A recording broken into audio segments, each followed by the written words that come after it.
তো আমরা দেখিয়েছিলাম স্লাইডিং গেটের মালটা নিচে বানিয়ে বোর্ড মেরেছি, সেই ভিডিওটা দেখেছি। তো এখন টোটাল ফিটিং হয়ে গেছে মালটা, তো আমাদের কাজও কমপ্লিট হয়ে গেছে। আর একটা গেট আছে ছোটো, সেই গেটটা বানিয়ে নেবো। তো এই দেখো এই গেটটা তো রেডি হয়ে গেছে, আগেই বলেছিলাম, আগের ভিডিওতে দেখিয়েছি। আর এইখানে গেটটা টোটাল কমপ্লিট হয়ে গেছে।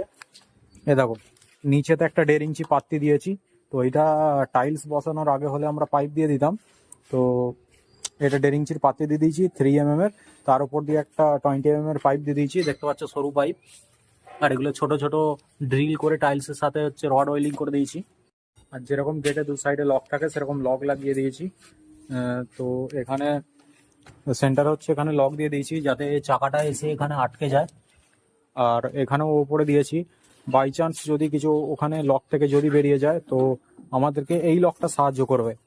এই লকটা যেন না এসে ধাক্কা খায়, আমরা সেই হিসাবে একটু গ্যাপ রেখেছি। তো এতে ড্রিল করা হয়েছে, তো ড্রিল করে এটাকে ওয়েল্ডিং করা হয়েছে। তো এতে ধাক্কা খেয়ে কি হবে, এটা বেরিয়ে যেতে পারে, সম্ভাবনাটা খুবই কম রয়েছে বেরোনোর। তবুও আমরা এখানে হচ্ছে একটু গ্যাপ রেখেছি। তো এইখানে যে দেখতে পাচ্ছ, দেখো ধাক্কা খেয়ে গেল কিন্তু গ্যাপ আছে ওখান থেকে, এই যে এই লক থেকে যদিও বেরিয়ে যায়, আর ওখানে আরেকটা লক আছে ওখানে, সে ধরে নেবে। এখানে আমরা হ্যাশবোল্ট দিয়ে দিয়েছি, হ্যাশবোল্ট আমরা ঘুরিয়ে দিয়েছি, দেখতে পাচ্ছ। দেখো গেটের ফটো একটা দেবো, ফাইনাল লুক কিরকম লাগছে দেখাবো। দু সাইডই সেম করা আছে। তো চলো বাইরে থেকে দেখাচ্ছি কিরকম লাগছে গেটটা দেখতে। তো দেখো মানে বাইরে থেকে এত সুন্দর লাগছে, আমি নেমে দেখিনি, আমি বাইরে থেকে প্রথম দেখছি।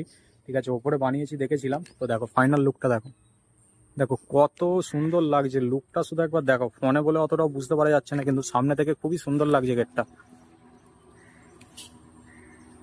ভালো লাগলে অবশ্যই লাইক কমেন্ট শেয়ার করবেন।